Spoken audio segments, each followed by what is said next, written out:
Hi అండి, అందరికీ ముందుగా సంక్రాంతి శుభాకాంక్షలు. మార్నింగ్ మా ఆయన చేసిన పనికి మా అమ్మ నా మీద కోపం అయిపోయింది అనుకోండి. సంక్రాంతితోనే ఎందుకు కోపం అయిపోయింది అనుకుంటున్నారా?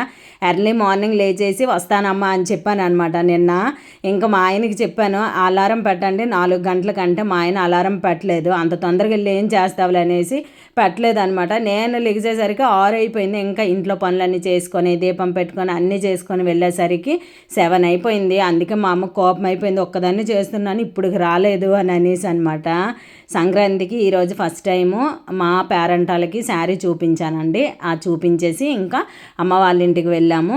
అమ్మ వాళ్ళ ఇంటి దగ్గర నేను వెళ్ళేసరికి పాపం అన్ని పనులు చేసేసుకుంది.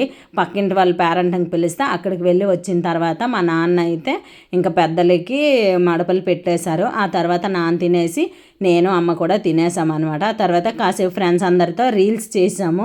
ఇంకా వీధిలో సౌండ్ బాక్సులు అన్నీ పెట్టి మంచిగా గేమ్స్ ఆడారు. కాకపోతే లక్ ఏంటంటే ఈ గేమ్లో నేను ఇంకో పాప ఇద్దరం విన్ అయ్యాము. ఇద్దరికి కూడా 2 చాక్లెట్స్ ఇచ్చారు. నాకైతే చాలా హ్యాపీ అనిపించింది. ఎందుకంటే నేను వీడియో తీయడానికి వెళ్ళాను, పార్టిసిపేట్ చేయడానికి కాదు. కానీ పార్టిసిపేట్ చేసిన అందరికీ సంక్రాంతి రోజు విన్ అయ్యాను. నాకు చాలా హ్యాపీ అనిపించింది. వీడియో మీకు నచ్చినట్టయితే లైక్ చేసి కామెంట్ చేయండి.